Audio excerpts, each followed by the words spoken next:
We are almost at the end of 2024,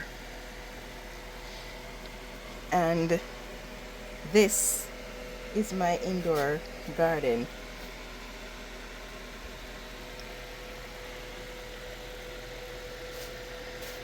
So although the growing season has ended, I still have things growing because I decided to grow indoors.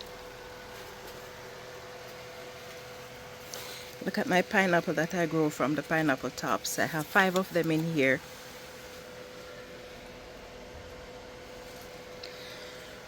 So why am I showing you this? We are facing a serious economic downturn, and many of you are concerned about being able to provide food for your families. A lot of people are losing their jobs, or the income is not steady enough or not enough for them to feed their families and take care of the bills. People are you're growing outside, but the growing season is short. Excuse me. So the growing season is short depending on where you're located. What's happening now? Sorry. Yeah, so the growing season is short, and so you can't grow year round to feed your family if you're growing outside, depending on what region you live in.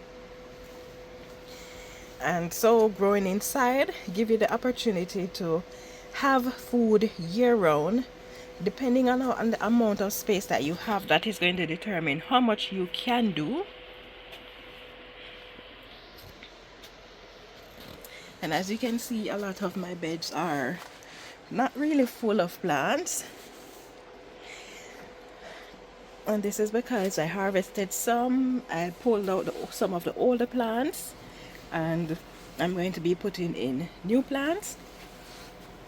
So with this bed, one of my goals for this bed, the only drawback with the plan I have for it is that it is on the north side of the building, and because of the shape of the house, this section of the house does not get enough sunlight. Now this side of the wall is facing west, that side is facing north, so it will get a little bit of sun here. But in this region that is rainy, and the rainy season starts October, there is not much sunlight, so there is not much to keep this area warm, and this section is unheated.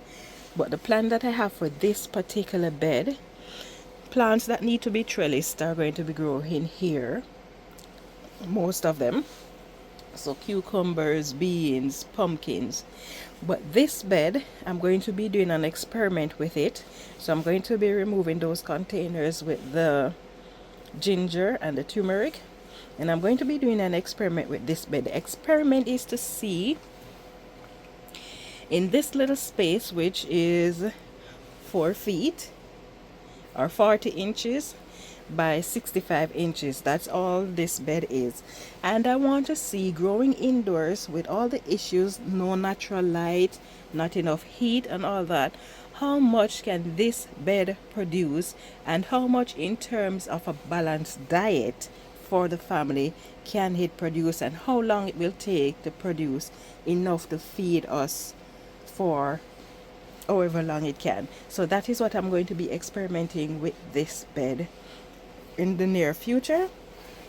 This is actually the bed that I wanted to do that with, but because the plants that I have in here loves heat, and this bed is in the warmest section of this growing space, then it means that I cannot do that with this bed.